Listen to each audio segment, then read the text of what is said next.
दिन मेरे मायके में छोटी बहन की सगाई थी। मैं बड़ी खुशी खुशी अपने पति के साथ उसकी सगाई अटेंड करने गई थी। थोड़ा लेट हो गया था, इसलिए वहाँ पहुँचने की भी जल्दी थी। आखिर बड़ी बहन को तो समय पर पहुँचना ही चाहिए था, पर तब भी मन में बहुत खुश था। आखिर छोटी बहन की सगाई थी, वे भी जान पहचान के लड़के के साथ। उसके होने वाली सास और मेरी मम्मी की बहुत अच्छी सहेली थी। ऐसी सहेली जिससे मम्मी अपने दिल की बात तक शेयर कर लेती थी। शादी के बाद जब मैं मायके रुकने जाती थी तो उनके घर ज़रूर जाकर आती थी, या फिर वे मुझसे मिलने ज़रूर आ जाती थी।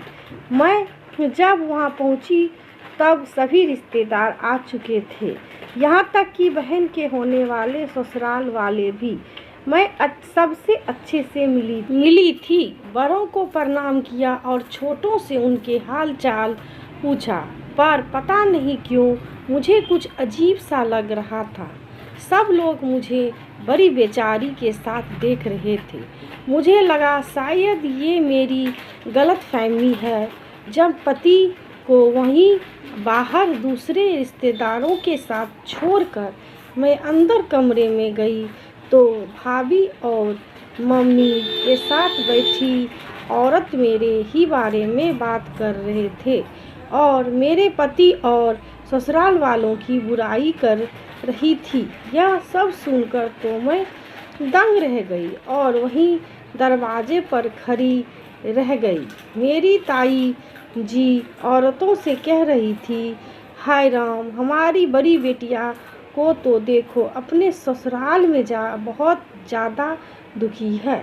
ससुराल वाले उसे बहुत परेशान करते हैं, सारा काम उससे अकेले से ही करवाते हैं। उसके पति के अगर ढंग से कमाते तो उसे छोटी छोटी चीज़ों के लिए भी मोहताज तो नहीं होना पड़ता। तब मम्मी ने जवाब दिया, जी हमने तो अच्छा सोचकर ही शादी की थी, हमें क्या पता था कि उसकी किस्मत में इतने दुख लिखे हैं।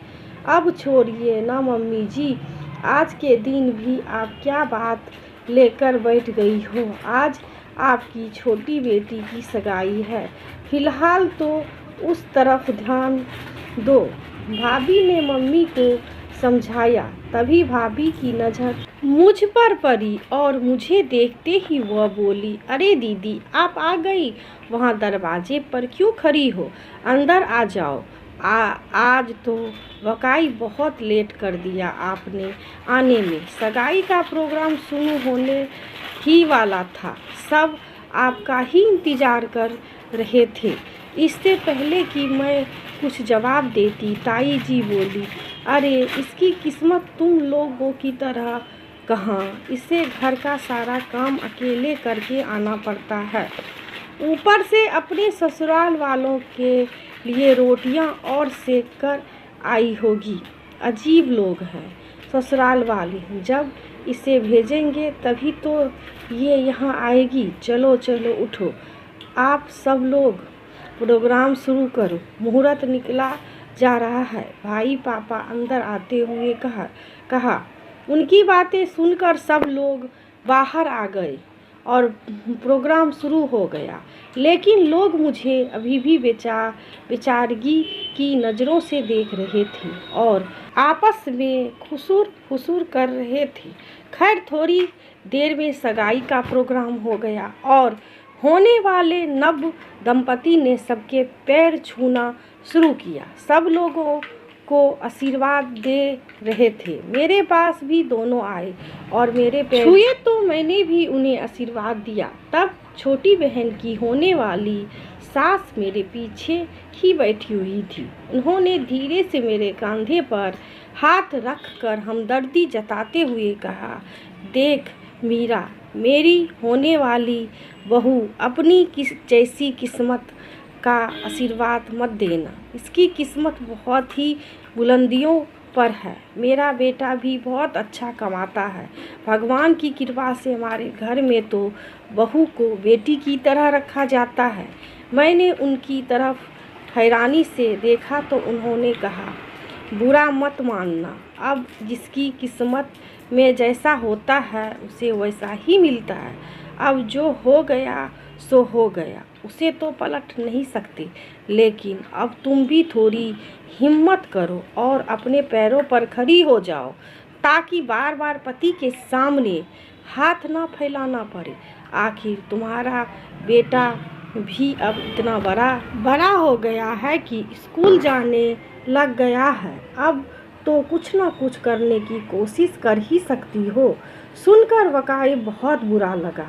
यह क्या कर दिया मैंने अपने पति की तरफ देखा तो वे बिल्कुल भावहीन बैठे हुए थे। मुझे पता था कि यह सब बातें मेरे पति के कानों में भी पहुंच रही थी, पर उनकी भल मन साहत थी कि उन्होंने कुछ नहीं कहा। आखिर वे अच्छे से जानते थे कि यह सब मेरी बोलनपन के कारण हो रहा है। मेरी छोटी छोटी बातों को दिल का तार बना देने की आदत के कारण हो रहा है। जब मुझे गुस्सा आता है तो मैं क्या क्या बोलती हूँ, मुझे खुद भी इसका पता नहीं होता। मैं शादी से पहले ही काफ़ी गुस्सैल स्वभाव की थी। गुस्से में क्या बोल जाती थी इसका मुझे कुछ अंदाज़ा नहीं होता था। इसलिए मम्मी पापा हमेशा परेशान रहते थे। पता नहीं कैसे ससुराल में निभाएगी, और किस्मत से ससुराल मुझे अच्छा मिला। ससुर जी थे नहीं, लेकिन सास बहुत समझदार थी। पति निवेश भी बहुत अच्छे थे। ननद दिव्या भी हर समय भाभी भाभी कहकर मेरे पीछे लगी रहती थी। सब लोग मिलजुल कर काम करते थे। पति की अपनी खुद के कपड़ों की दुकान थी जो ठीक ठाक चल जाती थी। मतलब यह कह सकते हैं कि खर्चों के बाद थोड़ी बहुत सेविंग हो जाती थी। सब कुछ अच्छा था, पर मेरे स्वभाव में कुछ ज़्यादा फर्क नहीं आया था। एक दिन मुझे मायके आना था। मैं यहाँ आने के लिए काफ़ी उत्साहित थी। उस दिन दिव्या घर में नहीं थी और मम्मी जी की तबीयत ज़्यादा ख़राब थी। इसलिए मम्मी जी ने मुझे आने से पहले खाना बनाकर आने के लिए कहा था। बस मैंने इसी बात का बतंगड़ बना दिया। उनके सामने तो कुछ नहीं कहा, लेकिन यहाँ मायके में आकर खूब हंगामा किया। कहा शादी कर दी है मेरी आप लोगों ने, उन लोगों को काम के अलावा कुछ और नहीं चाहिए। घर का भी काम करो, ऊपर से आने से पहले उनकी रोटियां तक सेक कर आओ। पता नहीं क्या समझ रखा है बहू को। खैर मम्मी पापा ने मुझे ही चुप कराया। मेरे ससुराल वाले उन्होंने कोई बात नहीं की। जानते थे बहू मैं ही हूँ, काम तो मुझे ही करना है, और आखिर सब लोग मिलजुल कर काम करते हैं। यह तो मैं गुस्से में बकबक कर रही हूँ। जब मैं प्रेग्नेंट हुई तो मुझे बाहर की चाट पकौड़े खाने की बड़ी इच्छा होती थी। एक और डॉक्टर ने मुझे यह सब खाने के लिए मना किया था। जब कभी निवेश के साथ बाहर जाना होता था तो उससे यह सब खिलाने के लिए विनती करती, पर निवेश मुझे यह सब चीज़ दिलाता ही नहीं था। सख्त होकर कहता कि घर का ही खाना खाओ। बस इस पर भी मैं अपने मायके में उसके बारे में बता नहीं क्या क्या कह दिया। कैसे पति है मेरी, उसके पास मेरे ऊपर खर्च करने के लिए पैसे तक नहीं है। क्या पता कमाते भी है या नहीं। छोटी छोटी चीज़ों के लिए मुझे मोहताज कर रखा है। अब आप बार बार एक ही चीज़ को बोलते रहो तो घर वाले को भी आप पर यकीन होने लगता है।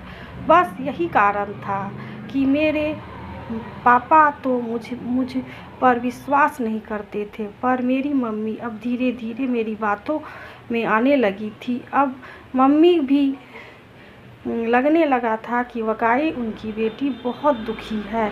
अब धीरे धीरे मेरे मायके में